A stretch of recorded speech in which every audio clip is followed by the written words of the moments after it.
guys, welcome back to my channel Farmer Learning with Deepika. I hope you all are doing great. So without wasting your time, let's start a new video on steam distillation from the chapter distillation. For my previous videos on distillation chapter, you can check the link in the description box, or you can click on the I button also. So let's start the steam distillation. Steam distillation is a method of distillation carried out with the aid of steam, and it is used for the separation of high boiling substance from non-volatile impurities. तो जो भी substance जिनका high boiling point रहता है, ऐसे substance को अगर आपको नॉन वोलेटाइल इम्प्यूरिटीज से सेपरेट करना होता है तो with the help of steam you will separate that component. So it is the steam distillation process.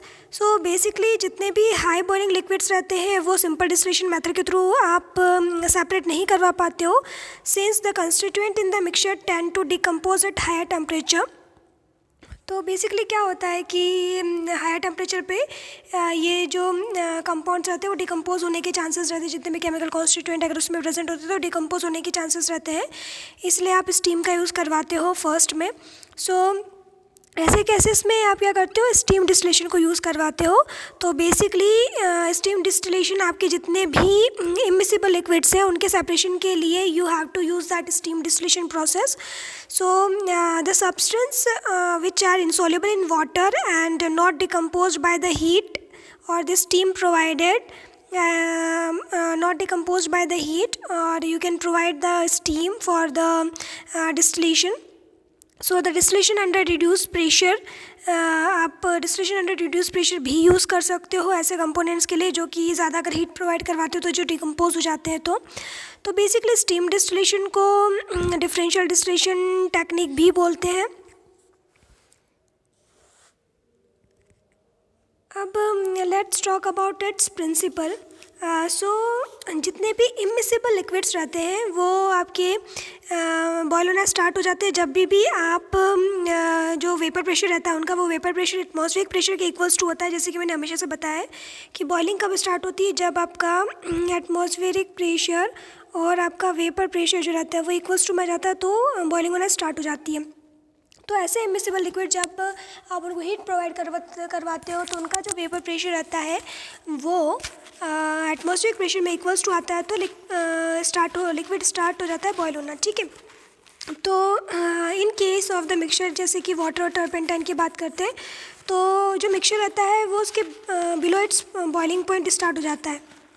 ठीक है. जब वाटर और टर्पेंटाइन को अपन मिक्स करते हैं तो उसका जो बॉइलिंग पॉइंट है उससे पहले वो बॉयल होना स्टार्ट हो जाता है. जैसे कि अगर प्योर वाटर है तो आपको मालूम है कि 100 डिग्री सेल्सियस पे बॉयल होता है, लेकिन जब इन दोनों का मिक्सचर अपन लेते हैं तो उससे लो बॉइलिंग पॉइंट पे बॉयल होना स्टार्ट हो जाता है. तो ऑब्वियस सी बात है कि दूसरी जो चीज़ रहेगी उसके डिकम्पोज होने के चांसेस रहेंगे. So though the turpentine boils at much higher temperature than that of the water. So for example के लिए आप देख सकते हो कि जो टर्पेंटाइन है उसका जो बॉइलिंग पॉइंट रहता है वो रहता है 160 degree Celsius, but when it is mixed with the water and heated तो जो मिक्सचर रहता है वो 95.6 डिग्री सेल्सियस पे ही बॉयल होना स्टार्ट हो जाता है. सो एट दिस टेम्परेचर जो वेपर प्रेशर रहता है वो वाटर का वो कितना हुआ आपका, that is 86.245 degree kilo pascal, या फिर बोल सकते हो कि 647 mmHg रहता है. And that turpentine is about 15.06 kilo pascal और 113 mmHg. सो जो सम होता है वेपर प्रेशर का वो कितना होना चाहिए, that is 101.31 kilo pascal, that is 760 mmHg. So which is normal to the atmospheric pressure. So thus the boiling point substance may be distilled at a temperature much below its boiling point when water is used. तो basically जब water या फिर आप steam के form में use करते हो तो उसके जो बॉइलिंग पॉइंट रहता है उससे बिलो ही वो क्या होती है, वेपराइज हो जाती है. सो फॉर जितने भी वोलेटाइल सब्सटेंस है जो कि मिसिबल होते हैं वाटर में तो steam distillation involves the same principle as that of the fractional distillation technique. So basically इसकी अगर एप्लीकेशंस की बात करते हैं तो steam distillation is use for the separation of immiscible liquids like the toluene and the water. Then this method is use for extracting most of the volatile oils such as clove, anise या फिर eucalyptus oil के उसमें use करते हो extraction में. फिर it is useful for the purification of liquid with high boiling points, example essential oils या फिर almonds oil, essential oils of almonds.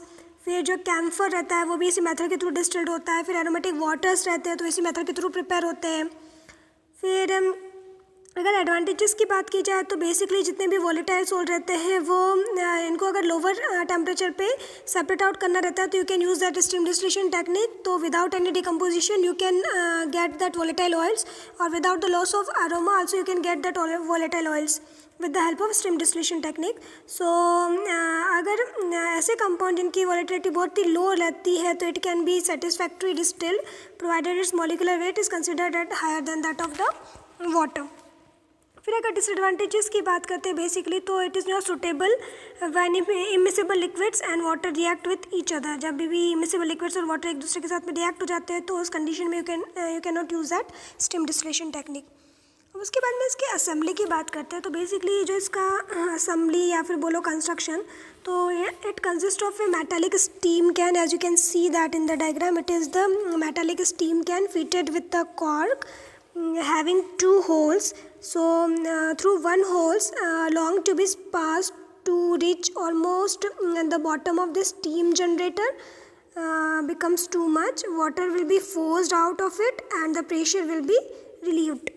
तो as you can see that it is called as the safety tube, जो कि आपके नीचे तक connected रहती है। तो इससे क्या होता है, जितना भी प्रेशर क्रिएट होता है तो वो इस ये जो ट्यूब रहती है सेफ्टी ट्यूब, वो उस प्रेशर को मेंटेन करके रखती है। जब भी आप बॉयल करवाते स्टीम जनरेट होती है तो इस प्रेशर को मेंटेन करवाने के लिए यहाँ पर आपकी सेफ्टी ट्यूब है।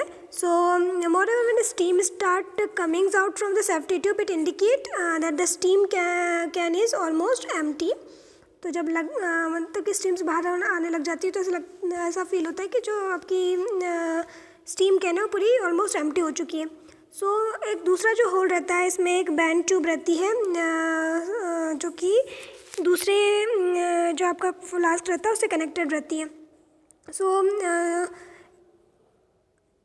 अब ये जो फ्लास्क रहता है इसमें क्या फील करते हैं अपन, जितना भी नॉन एक्वस एक्सट्रैक्ट है जो भी अगर क्रूड कंटेनिंग वॉलेटाइल ऑयल्स है तो ये आप इसमें फील करते हो। तो ये एक आपका बोल सकते हैं कि एक फ्लास्क आपका जो रहता है ये इस ट्यूब से कनेक्टेड रहता है।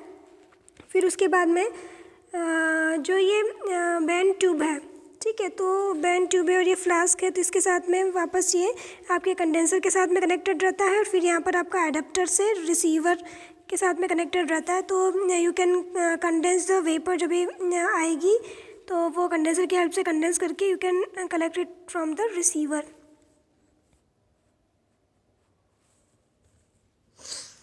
Now let's talk about the procedure. तो प्रोसीजर की अगर बात करते हैं तो बेसिकली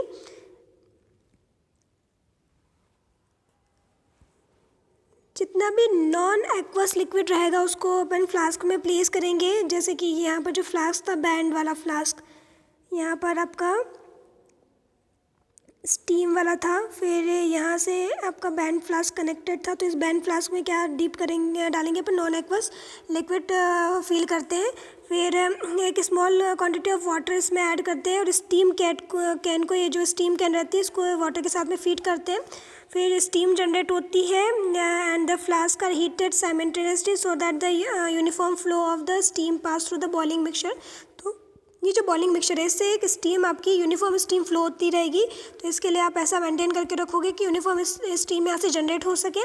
और जब ये मिक्सचर हीट होता है तो ये जो स्टीम रहती है वो क्या करती है, जितने भी वॉलेटाइल ऑयल्स रहते हैं इसके अंदर उन वॉलेटाइल ऑयल्स को कैरी करती है और पास होती है कंडेंसर के। तो यहाँ पर कंडेंसर अटैच रहता है तो कंडेंसर के थ्रू पास होती है और ये कंडेंसर की हेल्प से बाद में वो कोल्ड वाटर से जो भी वेपर्स रहती है उनको कंडेंस कर लिया जाता है। तो जो भी कंडेंस्ड इमिसिबल लिक्विड्स रहते हैं उनको अपन बाद में रिसीवर में कलेक्ट कर लेते हैं। सो डिस्टिलेशन इसमें कंटिन्यूसली चलता रहता है जब तक कि पूरा जो नॉन एक्वस लिक्विड है वो डिस्टिल ना हो जाए। और इन द रिसीवर आपका वाटर एंड ऑर्गेनिक कंपाउंड जो रहते हैं दो सेपरेट लेयर में आप कलेक्ट कर सकते हो उनको by using the separating flask भी लगा सकते हो, जैसे कि सेपरेट आपके दोनों जो लिक्विड रहेंगे, दोनों जो लेयर रहेगी वो इजीली सेपरेट हो जाएगी।